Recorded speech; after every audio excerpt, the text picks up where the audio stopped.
Hi friends, இன்றைக்கி நம்ம புஷ்பனி கிச்சனில் என்ன சமையல் பார்த்துருமா? இன்றைக்கி சண்டே விழாக்கு தாங்க பார்க்க போகிறோம்.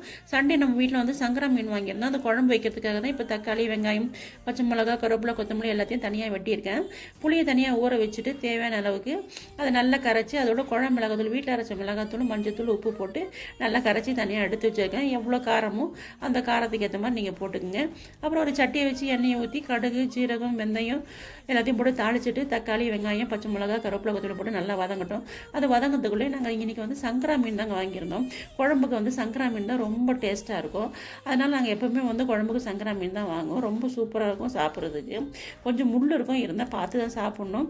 இந்த தனித்தனியாக பிரிச்சுட்டு குழம்புக்கும் பொரிக்கிறதுக்கும் தனியாக பிரித்து எடுத்து வச்சுட்டு அதுக்குள்ளே இங்கே தக்காளி வெங்காயம் வதங்கிட்டு வதங்கினதுக்கப்புறம் நம்ம கரைச்சி வச்சுருக்க புளியும் மிளகாத்தூளையும் அதில் ஊற்றி நல்லா கிண்டி விட்டுட்டு மூடி வச்சுருங்க. அது நல்லா தலை கொதிக்கட்டுங்க. சூப்பராக கொதிக்கணும். கொதிச்சதுக்கப்புறமா நம்ம என்ன பண்ணணும், கழுவி வச்சுக்க மீனை வந்து அதில் போடணும். நல்லா திக்காக வரணும் குழம்பு கொஞ்சம் கண்ணாடியில் ஒட்டுற மாதிரி இருக்கும். திக்காக இருந்தால் தான் அது வந்து குழம்பு வந்து சீக்கிரமாக இதுவாகும். நீங்கள் தண்ணியாக இருக்கும் போது மீன் போட்டிங்கன்னா மீனெல்லாம் உடஞ்சிரும்.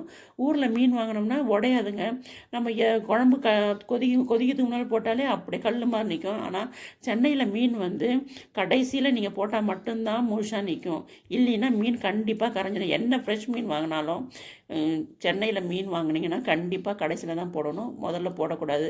நாகர்கோயிலில் நம்ம தூத்துக்குடி சைடில் எல்லாம் பாருங்கள் மீன் வந்து முதல்லே போடுவாங்க. ஏன்னா மீன் ஃப்ரெஷ் மீன் கரையவே கரையாதுங்க. ரொம்ப சூப்பராக இருக்கும் மீன் அங்கே. அதனால் வந்து நமக்கு பிரச்சனை இல்லை. இந்த மீன் போட்டு கொதிக்கிறதுக்குள்ளே நம்ம தேங்காயும் சோம்பும் வந்து எடுத்து வச்சுருக்கோம். அதை நம்ம அரைச்சிக்கலாம்.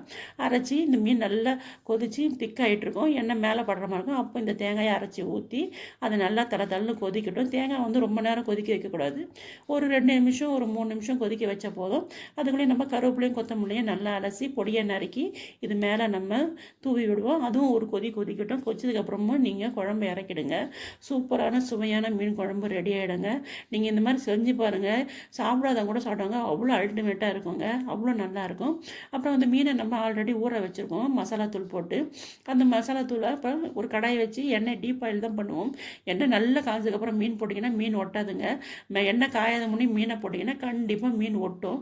அதனால் நீங்கள் வந்து கடாயில் எண்ணெய் ஊற்றினதுக்கப்புறமா எண்ணெய் நல்லா காயிட்டுங்க. காய்ஞ்சதுக்கப்புறம் மீனை போட்டு எடுத்திங்கன்னா முழுசாக வரும்.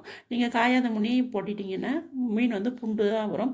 தவாவில் கூட அப்படி தாங்க. நம்ம கொஞ்சம் சூடானதுக்கப்புறம் தான் மீன் போடணும். அப்போ தான் வந்து மீன் ஒட்டாமல் வரும். நம்ம சேனலுக்கு லைக் பண்ணுங்கள், ஷேர் பண்ணுங்கள், கமெண்ட் பண்ணுங்கள், சப்ஸ்கிரைப் பண்ணுங்கள். Thank you friends.